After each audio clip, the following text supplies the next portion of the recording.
भारत के लोकतंत्र की सबसे बड़ी ताकत कहाँ है? सोचिए जरा। संसद में? नहीं। सरकार में? शायद नहीं। बल्कि सुप्रीम कोर्ट ऑफ इंडिया में, हाँ, जिसे संविधान का संरक्षक यानी गार्डियन ऑफ द कॉन्स्टिट्यूशन कहा जाता है। आज हमारे पास जो जानकारी है वो हमें भारत के सर्वोच्च न्यायालय की दुनिया में और गहराई तक ले जाती है। तो आज हम इसी के आधार पर इसकी शक्तियों, इसकी बनावट और भारतीय लोकतंत्र में इसके महत्व को समझने की कोशिश करेंगे। आखिर ये संस्था हमारे संविधान और लोकतंत्र की रक्षा करती कैसे है? चलिए इस पर विस्तार से बात करते हैं। तो शुरुआत करते हैं इसकी बिल्कुल नींव से, इसकी स्थापना और इसके ढांचे से। संविधान का अनुच्छेद 124 यानी आर्टिकल 124 इसी की बात करता है ना? बिल्कुल सही। आर्टिकल 124(1) साफ कहता है कि भारत का एक सर्वोच्च न्यायालय होगा। इसमें एक मुख्य न्यायमूर्ति होंगे, मतलब चीफ जस्टिस ऑफ इंडिया या सीजेआई। और जब तक संसद कानून बनाकर संख्या न बढ़ाए, 7 से ज्यादा दूसरे जज नहीं होंगे। ये बिल्कुल शुरुआत की बात है, जब संविधान बना था। अच्छा, तो वो जो शुरुआती संख्या थी 1 + 7 यानी 8, उससे आज हम कहाँ पहुंचे हैं? अब कितने जज हैं? हाँ, तो संसद ने ना समय समय पर ये संख्या बढ़ाई है, जरूरत के हिसाब से। जो 2019 का संशोधन था, सुप्रीम कोर्ट नंबर ऑफ जजेस अमेंडमेंट एक्ट, उसके बाद से अब सीजेआई के अलावा 33 और जजों की संख्या स्वीकृत है। सैंक्शन स्ट्रेंथ जिसे कहते हैं। यानी कुल मिला के 34। जी हाँ, कुल 34 न्यायाधीश। ये दिखाता है कि भाई समय के साथ कोर्ट पर काम का बोझ कितना बढ़ा है। और ये अदालत बैठती कहाँ है? मतलब इसका स्थान अनुच्छेद 130 शायद इसी बारे में है। हाँ, अनुच्छेद 130 कहता है कि सुप्रीम कोर्ट दिल्ली में होगा, लेकिन इसमें थोड़ी सी आप कह सकते हैं गुंजाइश रखिए। अगर सीजेआई चाहें तो राष्ट्रपति के पहले मंजूरी लेकर किसी और जगह पर भी कोर्ट की बैठकें रख सकते हैं। अच्छा, हालांकि ऐसा होता बहुत कम है, पर प्रावधान है। चलिए, ये तो हुई संरचना। अब आते हैं जजों पर। उनकी नियुक्ति कैसे होती है? क्या योग्यताएं चाहिए? कार्यकाल कितना होता है? और उन्हें पद से हटाने की प्रक्रिया क्या है? ये सब बहुत अहम है। तो नियुक्ति कैसे होती है? देखिए, अनुच्छेद 124(2) ये जिम्मेदारी देता है राष्ट्रपति को।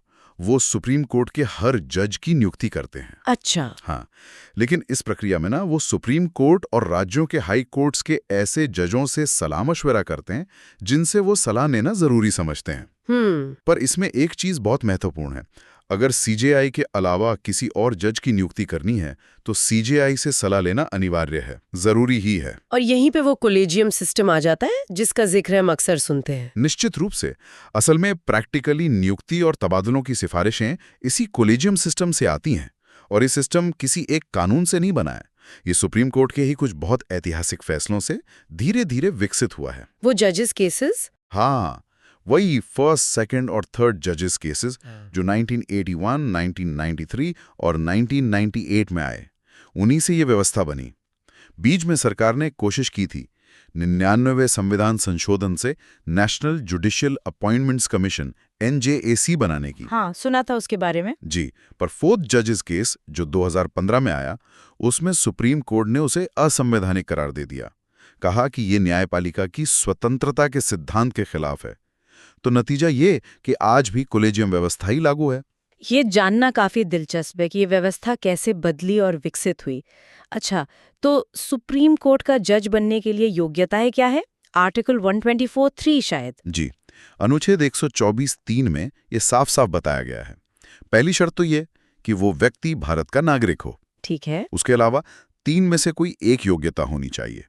पहला, वो कम से कम 5 साल तक किसी हाई कोर्ट का जज रहा हो, या फिर अलग अलग हाई कोर्ट में मिलाकर 5 साल जज रहा हो। ओके। दूसरा, या फिर वो कम से कम 10 साल तक किसी हाई कोर्ट में वकील रहा हो, एडवोकेट। या फिर अलग अलग हाई कोर्ट्स में मिला के 10 साल। हाँ, और तीसरा, वो राष्ट्रपति की राय में एक प्रतिष्ठित विधिवेत्ता हो, मतलब डिस्टिंग्विश्ड ज्यूरिस्ट। हालांकि इस तीसरी कैटेगरी से आज तक कोई नियुक्ति हुई नहीं है, पर यह विकल्प है। अच्छा, और इनका कार्यकाल कब तक पद पर रहते हैं और क्या इन्हें हटाया भी जा सकता है? सुनने में तो ये प्रक्रिया बहुत मुश्किल लगती है। हाँ, मुश्किल तो है। देखिए, जज जो हैं वो 65 साल की उम्र पूरी होने तक अपने पद पर रहते हैं।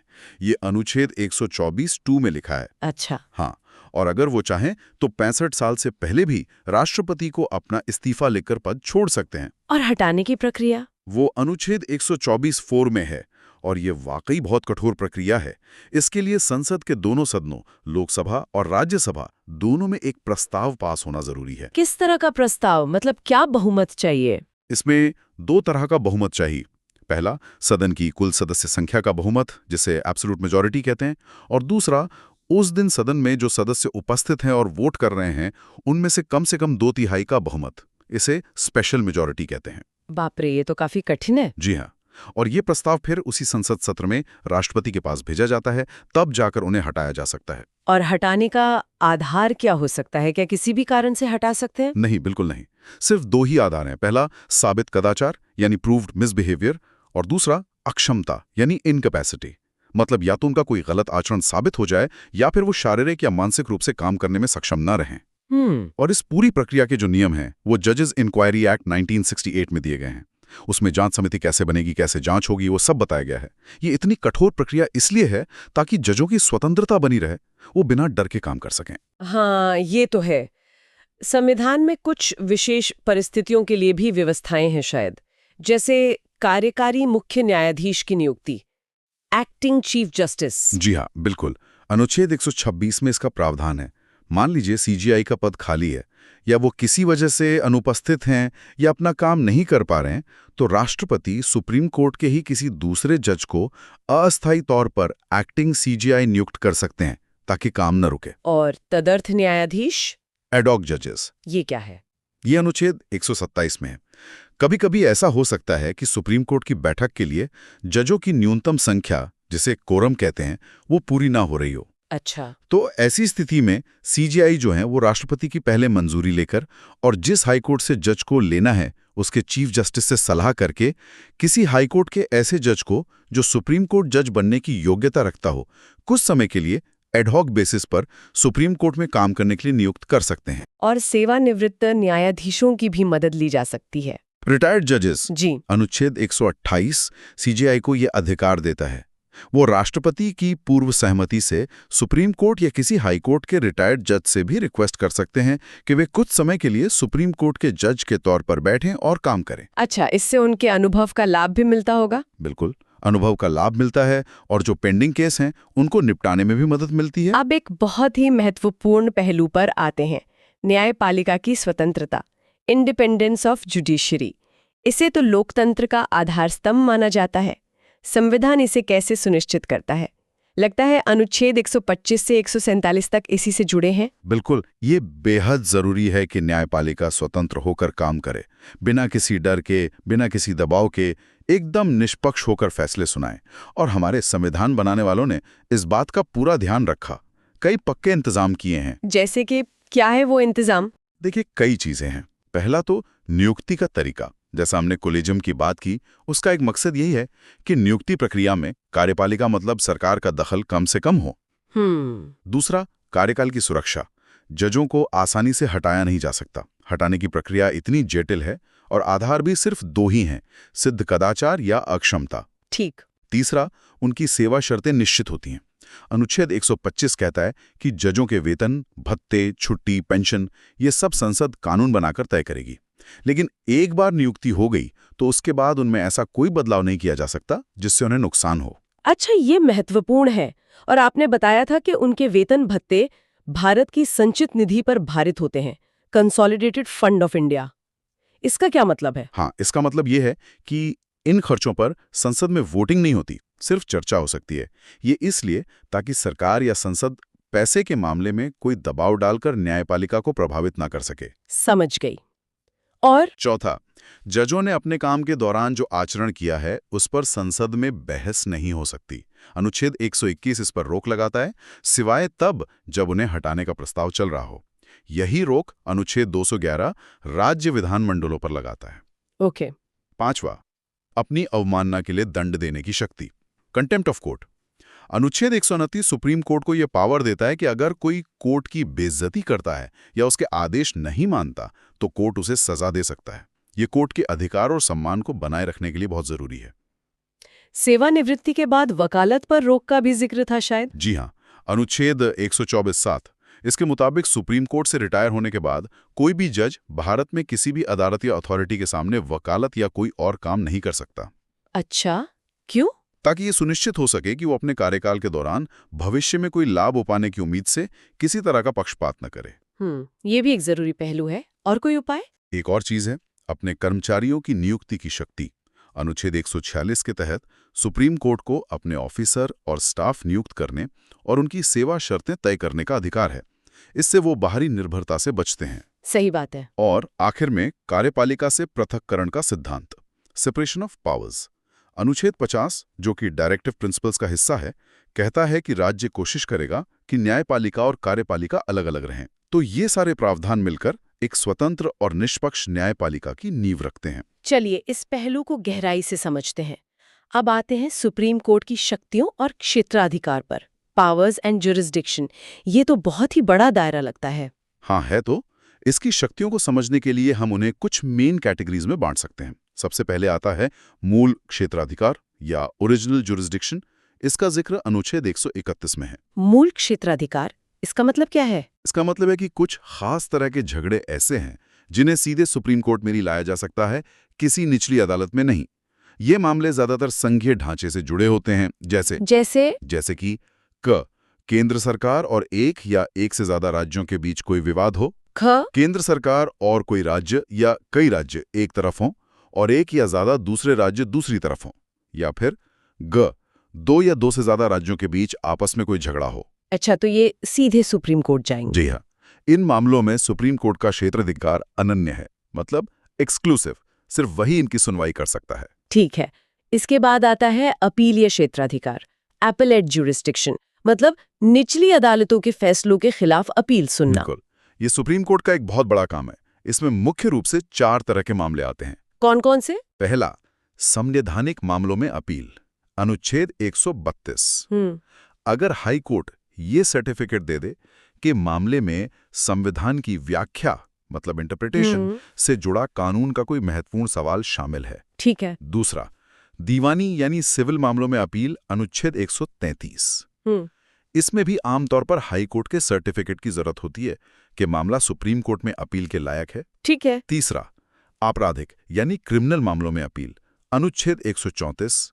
इसमें कुछ खास परिस्थितियां हैं, जैसे अगर हाई कोर्ट ने निचली अदालत के बरी करने के फैसले को पलटकर मौत की सजा दे दी हो, या हाई कोर्ट ने कोई केस खुद अपने पास मंगाकर किसी को मौत की सजा दी हो, या फिर हाई कोर्ट सर्टिफाई करे कि मामला सुप्रीम कोर्ट जाने लायक है। और चौथा, एक बहुत ही खास शक्ति है, विशेष इजाजत से अपील। हाँ, यहाँ एक बहुत ही रोचक बात सामने आती है, स्पेशल लीव पिटिशन या SLP, अनुच्छेद 136 में। ये क्या चीज है? ये तो बहुत सुना है। हाँ, अनुच्छेद 136 सुप्रीम कोर्ट को एक असाधारण, मतलब एक्स्ट्रॉर्डिनरी, और विवेकाधीन, मतलब डिस्क्रिशनरी शक्ति देता है। इसके तहत सुप्रीम कोर्ट भारत के किसी भी कोर्ट या ट्राइब्यूनल, बस सैनिक अदालतों को छोड़ करके, किसी भी फैसले, डिक्री, सजा या आदेश के खिलाफ अपील करने की विशेष इजाजत यानी स्पेशल लीव दे सकता है। किसी भी मामले में? हाँ, लगभग किसी भी मामले में। ये तब इस्तेमाल होता है जब सुप्रीम कोर्ट को लगता है कि न्याय का गंभीर हनन हुआ है और अपील का कोई और रास्ता नहीं बचा है। ये किसी का अधिकार नहीं है, बल्कि पूरी तरह से कोर्ट के विवेक पर निर्भर करता है कि वो इजाजत दे या ना दे। अच्छा, और एक सलाहकार क्षेत्राधिकार भी है, एडवाइजरी जुरिस्डिक्शन? जी, ये अनुच्छेद 143 के तहत है। ये राष्ट्रपति को मिली एक शक्ति है। अगर राष्ट्रपति को लगता है कि कानून या तथ्य का कोई ऐसा सवाल उठ गया है जो सार्वजनिक महत्व का है और जिस पर सुप्रीम कोर्ट की राय लेना जरूरी है, तो वो उस सवाल को सुप्रीम कोर्ट के पास राय के लिए भेज सकते हैं। इसके अलावा संविधान लागू होने से पहले की कोई संधि, समझौता वगैरह है, उससे जुड़ा कोई विवाद है, तो उस पर भी राय मांगी जा सकती है। तो क्या सुप्रीम कोर्ट के लिए राय देना जरूरी होता है, और क्या राष्ट्रपति उस राय को मानने के लिए बाध्य है? देखिए, इसमें 2 बातें हैं। जो पहला मामला है, यानी सार्वजनिक महत्व के सवाल पर, उसमें राय देना सुप्रीम कोर्ट के लिए जरूरी नहीं है, वो मना भी कर सकता है। लेकिन जो दूसरा मामला है, यानी संविधान पूर्व संधि वगैरह वाला, उसमें राय देना अनिवार्य है। अच्छा। हाँ, लेकिन दोनों ही सूरतों में सुप्रीम कोर्ट जो भी राय देता है वो सिर्फ सलाह होती है। राष्ट्रपति उसे मानने के लिए बाध्य नहीं है। सुप्रीम कोर्ट को अभिलेख न्यायालय भी कहा जाता है। हाँ। कोर्ट ऑफ रिकॉर्ड, अनुच्छेद 129। इसका क्या मतलब हुआ? इसके 2 मुख्य मतलब हैं। पहला, सुप्रीम कोर्ट के जितने भी फैसले होते हैं, जो भी कार्रवाई होती है, वो सब लिखित में रिकॉर्ड की जाती है और इनका साक्षिक मूल्य होता है, मतलब एविडेंशियरी वैल्यू। इन्हें भविष्य में सबूत के तौर पर पेश किया जा सकता है और किसी दूसरी अदालत में उनकी सच्चाई पर सवाल नहीं उठाया जा सकता। अच्छा, और दूसरा मतलब? दूसरा, एक कोर्ट ऑफ रिकॉर्ड होने के नाते सुप्रीम कोर्ट को अपनी या अपने अधीन किसी भी अदालत की अवमानना यानी कंटेम्प्ट ऑफ कोर्ट के लिए सजा देने की शक्ति है। अगर कोई कोर्ट की इज्जत को ठेस पहुंचाए या आदेश ना माने तो उसे दंडित किया जा सकता है। और अब आते हैं एक बेहद अहम शक्ति पर, न्यायिक समीक्षा, जुडिशियल रिव्यू। निश्चित रूप से। हालांकि संविधान में ना जुडिशियल रिव्यू शब्द सीधे सीधे कहीं लिखा नहीं है, लेकिन ये शक्ति कई अनुच्छेदों से निकलती है, जैसे अनुच्छेद 13, 32, 136, 226 वगैरह। तो ये शक्ति है क्या असल में?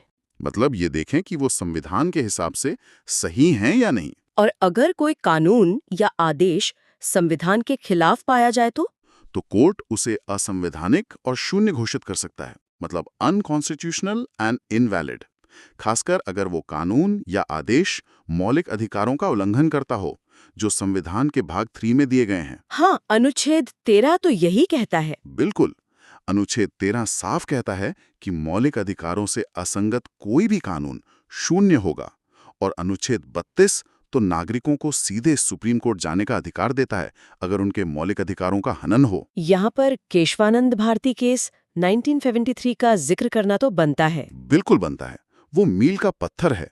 उसी ऐतिहासिक केस में सुप्रीम कोर्ट ने संविधान के मूल ढांचे का सिद्धांत दिया था, basic structure of the constitution. हाँ, बेसिक स्ट्रक्चर डॉक्ट्रिन। जी।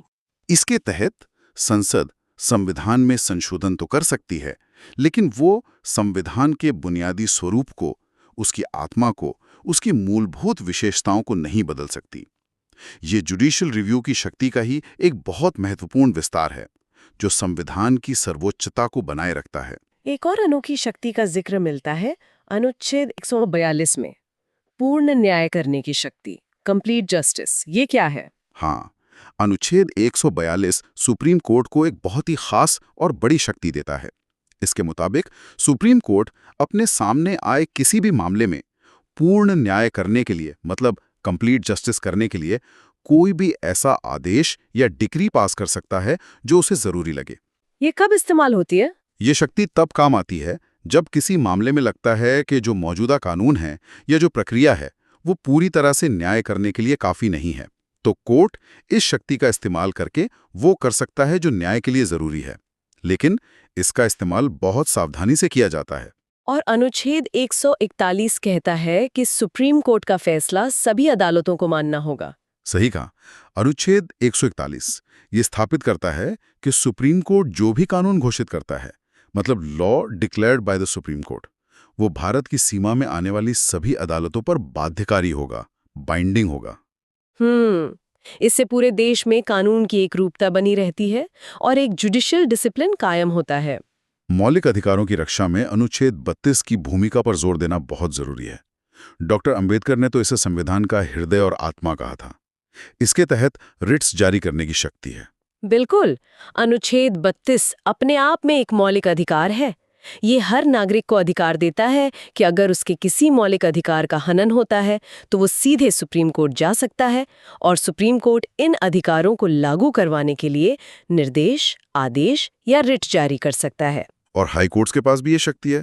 जी हाँ, यही शक्ति अनुच्छेद 226 के तहत हाई कोर्ट्स को भी मिली हुई है।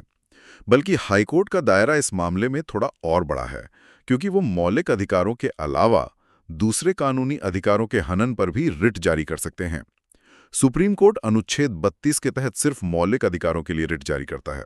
अच्छा, तो ये रिट्स हैं कौन-कौन सी? जरा इनके बारे में बताएं। हाँ, मुख्य रूप से 5 तरह की रिट्स हैं। 5? कौन-कौन सी? पहली है बंदी प्रत्यक्षीकरण, यानी हेबियस कॉर्पस। इसका मतलब है शरीर को प्रस्तुत करो। अगर किसी को लगता है कि उसे गैर कानूनी तरीके से हिरासत में रखा गया है, तो इस रिट के जरिए कोर्ट हिरासत में रखने वाले अधिकारी को आदेश देता है कि बंदी को कोर्ट के सामने पेश करो। फिर कोर्ट देखता है कि हिरासत कानूनी है या नहीं। अगर गैर कानूनी है तो तुरंत रिहा करने का आदेश दिया जाता है। ये व्यक्तिगत आजादी के लिए बहुत जरूरी है। बिल्कुल। और दूसरी है परमादेश, यानी मैंडेमस। इसका मतलब है हम आदेश देते हैं। ये रिट तब जारी होती है जब कोई पब्लिक ऑफिसर या कोई निगम या निचली अदालत अपना वो कानूनी कर्तव्य नहीं निभा रहा जो उसे निभाना चाहिए या करने से मना कर रहा हो, तो इसके जरिए हायर कोर्ट उसे वो काम करने का आदेश देता है। अच्छा। तीसरी है प्रतिषेध यानी प्रोहिबिशन। इसका मतलब है मना करना। ये रिट हायर कोर्ट जैसे सुप्रीम कोर्ट या हाई कोर्ट किसी लोअर कोर्ट या ट्रिब्यूनल को तब जारी करता है जब वो अपने अधिकार क्षेत्र से बाहर जाकर किसी मामले की सुनवाई कर रहा हो, मतलब उसे वो केस सुनने का अधिकार ही नहीं है, तो ये रिट उसे वो सुनवाई रोकने का आदेश देती है। ये कार्यवाही के दौरान ही जारी होती है। ओके, और चौथी है उत्प्रेषण यानी सर्शोररी। इसका मतलब होता है प्रमाणित होना या सूचना देना। ये रिट भी हाई कोर्ट द्वारा लोअर कोर्ट या ट्रिब्यूनल को जारी की जाती है। इसके जरिए या तो लोअर कोर्ट में पेंडिंग केस को ऊपर मंगा लिया जाता है या फिर लोअर कोर्ट ने जो फैसला दे दिया है उसे रद्द कर दिया जाता है। ऐसा तब होता है जब लगता है कि फैसला बिना अधिकार क्षेत्र के दिया गया या उसमें कानून की कोई साफ गलती है। तो प्रतिषेध और उत्प्रेषण में क्या फर्क हुआ? मुख्य फर्क यह है कि प्रतिषेध कार्यवाही को रोकता है जब वो चल रही हो, जबकि उत्प्रेषण फैसला आने के बाद उसे रद्द करने या सुधारने का काम करता है। समझ गई। और पांचवी है अधिकार पृच्छा यानी को वारंटो। इसका शाब्दिक मतलब है किस अधिकार से। ये रिट तब जारी की जाती है जब कोई व्यक्ति गलत तरीके से अवैध रूप से किसी सार्वजनिक पद पर बैठ गया हो, तो कोर्ट इस रिट के जरिए उस व्यक्ति से पूछता है कि भाई तुम किस अधिकार से इस पद पर बैठे हो। अगर उसका दावा अवैध पाया जाता है तो उसे उस पद से हटा दिया जाता है। ये पांचों रिट्स तो वाकई मौलिक अधिकारों और कानून के शासन के लिए बहुत महत्वपूर्ण है। अच्छा, समय के साथ हमने देखा है कि अदालत की भूमिका में भी कुछ बदलाव आया है। जनहित याचिका, जिसे PIL कहते हैं, पब्लिक इंटरेस्ट लिटिगेशन, वो इसका एक बड़ा उदाहरण है। हाँ बिल्कुल। PIL यानी जनहित याचिका असल में न्यायिक सक्रियता, जुडिशियल एक्टिविज्म का एक बहुत महत्वपूर्ण उदाहरण और नतीजा है। देखिए, पहले एक नियम होता था, लोकस स्टैंडाई। इसका मतलब था कि कोर्ट में केवल वही व्यक्ति जा सकता है जिसके खुद के अधिकार का उल्लंघन हुआ हो। हाँ। PIL ने इस नियम को बहुत उदार बना दिया। अब कोई भी व्यक्ति या कोई संगठन जिसका उस मामले में सीधा कोई निजी हित न भी हो, वो भी समाज के गरीब, वंचित या ऐसे तबकों के लिए जो खुद कोर्ट नहीं आ सकते, उनके अधिकारों के लिए आवाज उठा सकता है, या फिर पर्यावरण, भ्रष्टाचार, मानवाधिकार जैसे बड़े सार्वजनिक मुद्दों पर कोर्ट जा सकता है। तो इसकी प्रेरणा कहाँ से मिली? माना जाता है कि इसकी प्रेरणा काफी हद तक अमेरिकी न्याय व्यवस्था से मिली है। इसने सच में न्याय को आम आदमी के बहुत करीब पहुंचाया है। और ये जो शब्द हम सुनते हैं, न्यायिक सक्रियता, जुडिशियल एक्टिविज्म, और न्यायिक संयम, जुडिशियल रिस्ट्रेंट, ये क्या है? ये अक्सर चर्चा में रहते हैं। हाँ, ये दो अलग अलग न्यायिक दर्शन या अप्रोच हैं। न्यायिक सक्रियता का मतलब है जब न्यायपालिका मतलब कोर्ट्स समाज में सामाजिक न्याय को बढ़ावा देने और नागरिकों के अधिकारों की रक्षा के लिए बहुत बढ़ चढ़कर एक सक्रिय भूमिका निभाती है। अच्छा। हाँ, कई बार ऐसा करते हुए वो विधायिका और कार्यपालिका के काम में भी दखल देती भी दिख सकती है, खासकर तब जब कोर्ट को लगता है कि वो अपनी जिम्मेदारियां ठीक से नहीं निभा रहे। PIL इसी सक्रियता का एक रूप है। पर्यावरण के मुद्दों पर, मानवाधिकारों पर कोर्ट्स ने कई बहुत सक्रिय फैसले दिए हैं। और न्यायिक संयम? दूसरी तरफ है न्यायिक संयम। ये दर्शन कहता है कि जजों को अपनी शक्ति का इस्तेमाल बहुत संभल कर सीमित रखना चाहिए। उन्हें कानून बनाने या नीतियां तय करने का काम चुनी हुई सरकारों और विधायिका पर छोड़ देना चाहिए। उनका मुख्य काम होना चाहिए कानूनों की व्याख्या करना, ना कि कानून बनाना। न्यायिक संयम के समर्थक मानते हैं कि कोर्ट को विधायिका के बनाए कानूनों को आसानी से रद्द नहीं करना चाहिए जब तक वो बहुत साफ तौर पर संविधान के खिलाफ ना हो। तो एक तरह से ये दो अलग-अलग सोच हैं कि कोर्ट को कितनी सक्रिय भूमिका निभानी चाहिए। जी हाँ, बिल्कुल। और इन दोनों के बीच संतुलन बनाए रखना हमेशा एक चुनौती रहती है। तो इन सब बातों का निचोड़ क्या निकलता है?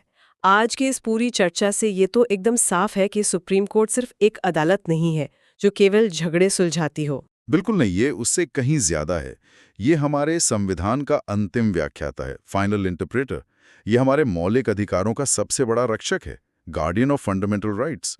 और ये देश में कानून के शासन यानी रूल ऑफ लॉ को बनाए रखने वाली सबसे महत्वपूर्ण संस्था है। हाँ। अनुच्छेद 124 से लेकर 147 तक संविधान ने इसे एक बहुत मजबूत ढांचा दिया है, इसे स्वतंत्रता दी है और इसे बहुत व्यापक शक्तियां दी हैं।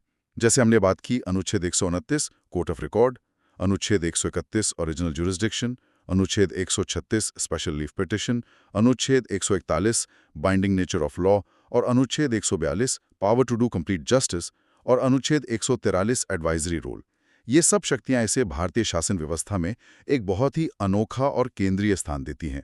ये एक तरह से सिस्टम का संतुलन चक्र है, बैलेंसिंग व्हील। जैसा कि हमने शुरू में कहा था और आज की बातचीत से ये और भी पक्का हो गया है, सुप्रीम कोर्ट सिर्फ कोर्ट नहीं बल्कि लोकतंत्र की आत्मा है, सोल ऑफ डेमोक्रेसी है। जाते जाते एक विचार सबके लिए छोड़ जाते हैं। संविधान ने अदालत को खासकर न्यायिक समीक्षा और अनुच्छेद 142 जैसी शक्तियों के जरिए बहुत ताकत दी है, लेकिन इतनी शक्ति के साथ एक बड़ी जिम्मेदारी भी आती है। तो सवाल ये उठता है कि न्यायिक सक्रियता की सही सीमा क्या हो और न्यायिक संयम कहाँ जरूरी है। इन दोनों के बीच वो सही संतुलन कैसे साधा जाए, ये भारतीय न्यायपालिका और हमारे लोकतंत्र के सामने एक लगातार चलने वाली बहस और चुनौती है। भविष्य में इस संतुलन की दिशा क्या होगी, ये सचमुच एक विचार करने वाला प्रश्न है। भारत का असली हिसाब कौन रखता है? क्या ये वित्त मंत्रालय है या शायद प्रधानमंत्री कार्यालय? सोचिए, असल जवाब है controller and auditor general of India, यानी CAG। नमस्कार। और ये सवाल बहुत अहम है क्योंकि ये उस संस्था की ओर इशारा करता है जो हमारे लोकतंत्र में सरकार के खर्चों पर पैनी नजर रखती है। हाँ, मतलब जो देखती है कि हमारा पैसा ठीक से खर्च हो रहा है या नहीं। बिल्कुल। CAG ही वो संवैधानिक पद है जो सुनिश्चित करता है कि जनता का पैसा यानी हमारा पैसा सही तरीके से नियमों के अनुसार खर्च हो रहा है या नहीं। इसे अक्सर लोक वित्त का संरक्षक या गार्डियन ऑफ पब्लिक पर्स भी कहा जाता है ना? जी हाँ, बिल्कुल। आज हम इसी महत्वपूर्ण संस्था CAG के संवैधानिक प्रावधानों, उसकी शक्तियों और भारतीय शासन व्यवस्था में उसके असली महत्व को समझने की कोशिश करेंगे, जो जानकारी हमें उपलब्ध है उसके आधार पर। तो चलिए शुरू करते हैं एकदम शुरुआत से। इस पद पर नियुक्ति कैसे होती है? कौन बनता है CAG? ठीक है, तो सबसे पहले संविधान का अनुच्छेद 148 मतलब आर्टिकल 148 है जो CAG के पद की स्थापना करता है। अच्छा, अनुच्छेद 148। जी, इसी अनुच्छेद में नियुक्ति की प्रक्रिया बताई गई है। Controller and auditor general of India की नियुक्ति भारत के राष्ट्रपति अपने हस्ताक्षर और मुद्रा सहित अधिपत्र द्वारा करते हैं। राष्ट्रपति करते हैं। और इनका कार्यकाल मतलब कितने समय के लिए? हाँ, इनका कार्यकाल 6 वर्ष की अवधि या 65 वर्ष की आयु पूरी होने तक होता है। 6 साल या 65 साल? जी, इनमें से जो भी पहले हो जाए। ये काफी लंबा कार्यकाल है जो उन्हें स्थिरता और स्वतंत्रता से काम करने का अवसर देता है। कार्यकाल तो ठीक है, लेकिन क्या इन्हें कार्यकाल पूरा होने से पहले हटाया जा सकता है? क्योंकि देखिए, ये सरकार के ही खर्चों की जांच करते हैं, तो पद की सुरक्षा तो बहुत जरूरी होगी। आपने बिल्कुल सही मुद्दा उठाया। पद की सुरक्षा इनकी स्वतंत्रता के लिए बेहद अहम है। हाँ, और संविधान इसका पुख्ता इंतजाम करता है। CAG को पद से केवल उसी प्रक्रिया और उन्हीं आधारों पर हटाया जा सकता है जिन पर सर्वोच्च न्यायालय सुप्रीम कोर्ट के न्यायाधीश को हटाया जाता है। ओहो, यानी वो महाभियोग जैसी जटिल प्रक्रिया। हाँ, आप कह सकती हैं। ये प्रक्रिया संसद के दोनों सदनों द्वारा विशेष बहुमत से पारित प्रस्ताव के बाद राष्ट्रपति के आदेश से ही पूरी हो सकती है। और वो भी सिर्फ कुछ खास आधारों पर। जी, केवल साबित कदाचार मतलब प्रूव्ड मिसबिहेवियर या अक्षमता इनकैपेसिटी के आधार पर। ये जटिलता ही सुनिश्चित करती है कि CAG बिना किसी डर या दबाव के अपना काम कर सकें। मतलब सरकार उन्हें महज अपनी मर्जी से हटा नहीं सकती? बिल्कुल नहीं। ये वाकई महत्वपूर्ण है। पद से हटाने की ये कठिन प्रक्रिया तो स्वतंत्रता सुनिश्चित करती ही है, लेकिन क्या संविधान में और भी प्रावधान है जो CAG की निष्पक्षता और स्वतंत्रता को मजबूत करते हैं? आखिर ये स्वतंत्रता इतनी जरूरी क्यों है? देखिए, स्वतंत्रता इसलिए केंद्रीय है क्योंकि CAG का काम ही सरकार के वित्तीय लेन देन का ऑडिट करना है। हाँ, वो तो है। अगर वो स्वतंत्र नहीं होंगे तो कार्यपालिका यानी सरकार के दबाव में आ सकते हैं। सोचिए, अगर ऑडिटर उसी संस्था से डरने लगे जिसका वो ऑडिट कर रहा है, तो फिर ऑडिट का मतलब ही क्या रह जाएगा, है ना? सही बात है। पारदर्शिता और जवाबदेही तो खत्म ही हो जाएगी फिर। बिल्कुल।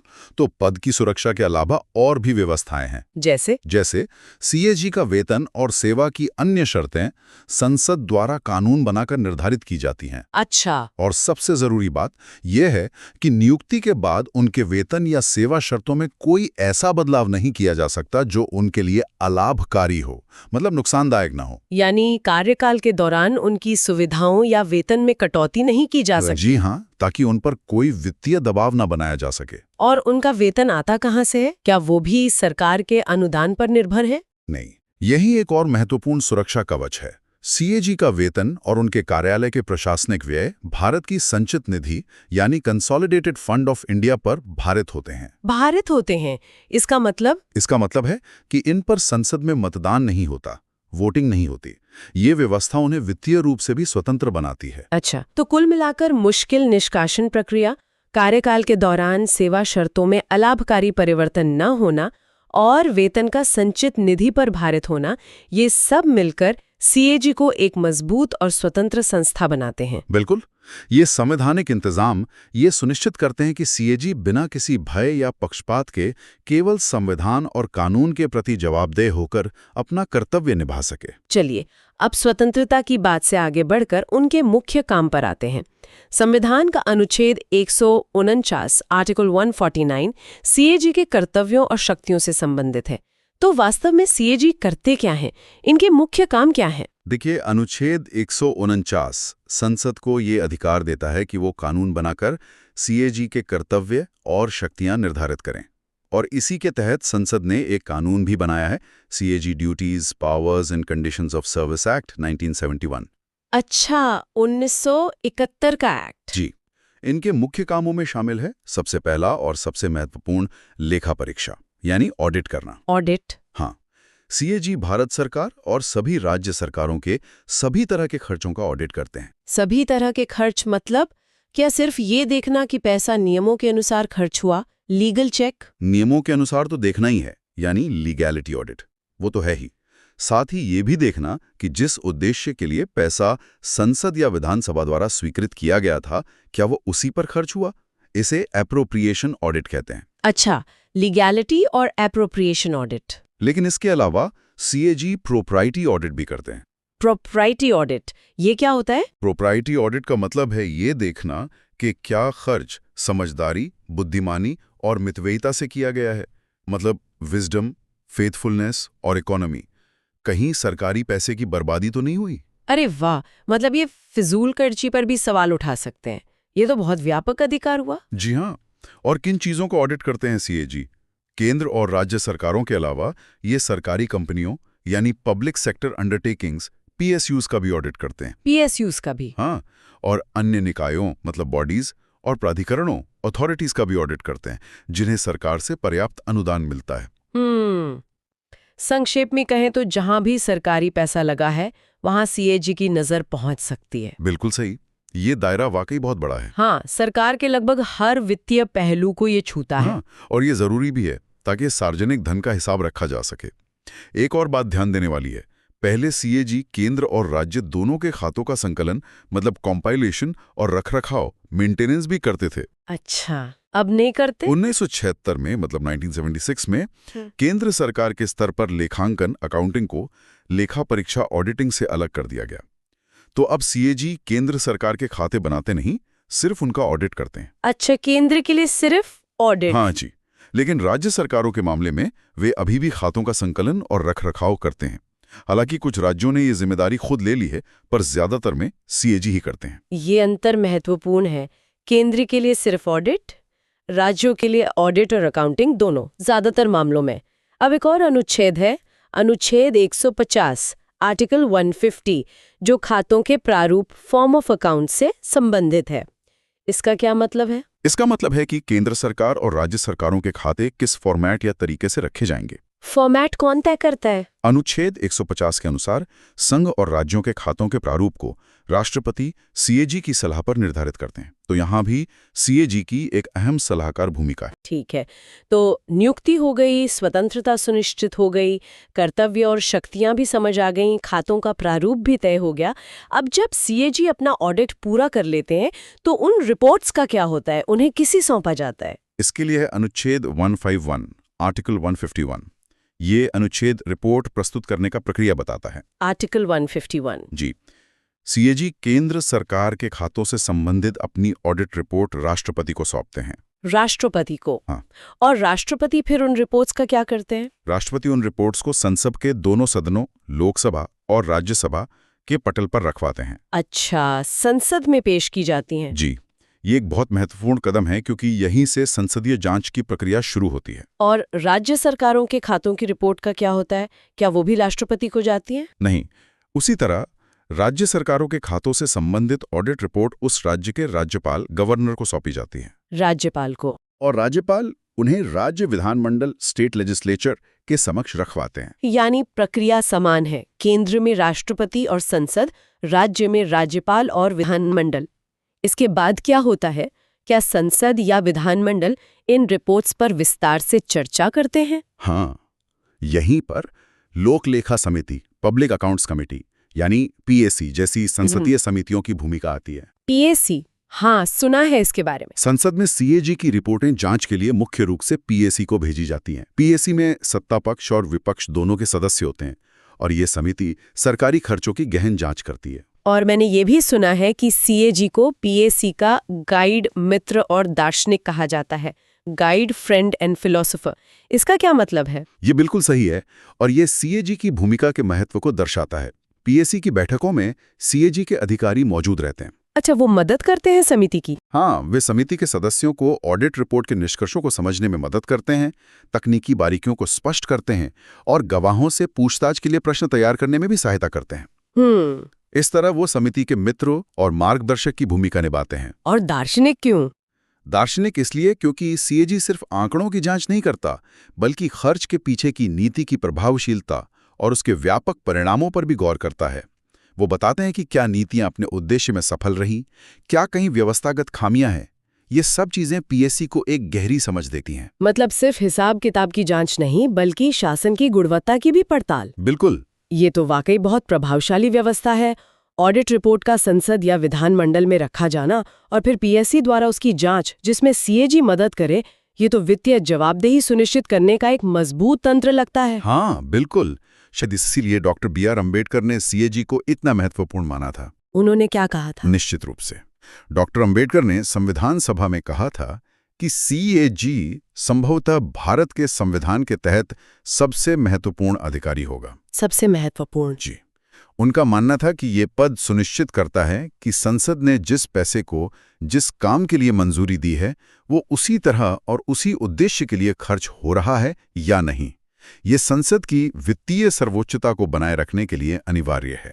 तो अब अगर हम सब कुछ समेटें तो सीएजी को लोक वित्त का संरक्षक क्यों कहा जाता है, ये और स्पष्ट हो जाता है। हाँ, क्योंकि सीएजी का पूरा काम ही इसी बात पर केंद्रित है कि कार्यपालिका यानी सरकार, विधायिका यानी संसद, विधानमंडल द्वारा निर्धारित वित्तीय सीमाओं और नियमों के अंदर रहकर ही काम करें। वो देखते हैं कि जनता के पैसे का दुरुपयोग न हो, कोई अनियमितता न हो, कोई घोटाला न हो। जब सीएजी अपनी रिपोर्ट में किसी गड़बड़ी को उजागर करते हैं तो वो सार्वजनिक होती है, उस पर बहस होती है और सरकार पर कार्रवाई करने का दबाव बनता है। इस तरह वो करदाताओं के पैसे की रखवाली करते हैं। सही कहा। Guardian of the public purse. तो ये सिर्फ गलतियां पकड़ने वाला काम नहीं है, बल्कि एक तरह से भविष्य के लिए निवारक, मतलब प्रिवेंटिव भूमिका भी निभाता है। बिल्कुल। सीएजी की ऑडिट आपत्तियों और रिपोर्टों से सरकारी विभागों को अपनी प्रक्रियाओं और नियंत्रणों को सुधारने की प्रेरणा मिलती है। एक तरह का वित्तीय अनुशासन लाता है। हाँ, जब विभागों को पता होता है कि उनके हर खर्च की जांच हो सकती है तो वो ज्यादा सतर्क रहते हैं। बिल्कुल सही। ये पूरी चर्चा से सीएजी की भूमिका की गंभीरता और महत्व का अंदाजा लगता है। चलिए एक बार मुख्य बातों को फिर से दोहरा लेते हैं। जरूर। तो सीएजी की नियुक्ति राष्ट्रपति करते हैं। आर्टिकल 148। कार्यकाल 6 साल या 65 वर्ष की आयु तक होता है जी। और उन्हें हटाना सुप्रीम कोर्ट जज की तरह ही मुश्किल है। जिससे उनकी स्वतंत्रता सुनिश्चित होती है। हाँ, और उनकी स्वतंत्रता के लिए वेतन संचित निधि पर भारित होता है और सेवा शर्तों में अलापकारी परिवर्तन नहीं हो सकता। ठीक है। और अनुच्छेद 149 उनके कर्तव्यों और शक्तियों को परिभाषित करने का अधिकार संसद को देता है, जिसमें मुख्य रूप से केंद्र, राज्यों और पीएसयूज के खर्चों का ऑडिट शामिल है। और अनुच्छेद 150 के तहत राष्ट्रपति सीएजी की सलाह पर खातों का प्रारूप तय करते हैं। जी। और अनुच्छेद 151 के अनुसार सीएजी अपनी ऑडिट रिपोर्ट केंद्र में राष्ट्रपति को, जो संसद में रखवाते हैं, और राज्यों में राज्यपाल को, जो विधानमंडल में रखवाते हैं, सौंपते हैं। बिल्कुल। और लोक लेखा समिति के गाइड, मित्र और दार्शनिक के रूप में उनकी भूमिका संसदीय नियंत्रण को प्रभावी बनाती है। हाँ, ये सभी पहलू मिलकर सीएजी को भारतीय लोकतंत्र में वित्तीय जवाबदेही का एक अनिवार्य स्तंभ बनाते हैं। वाकई ये तो देश के खजाने के असली पहरेदार हैं। बिल्कुल। संक्षेप में कहें तो सीएजी देश की फाइनेंशियल डिसिप्लिन का सबसे बड़ा वॉचडॉग है। फाइनेंशियल डिसिप्लिन का वॉचडॉग।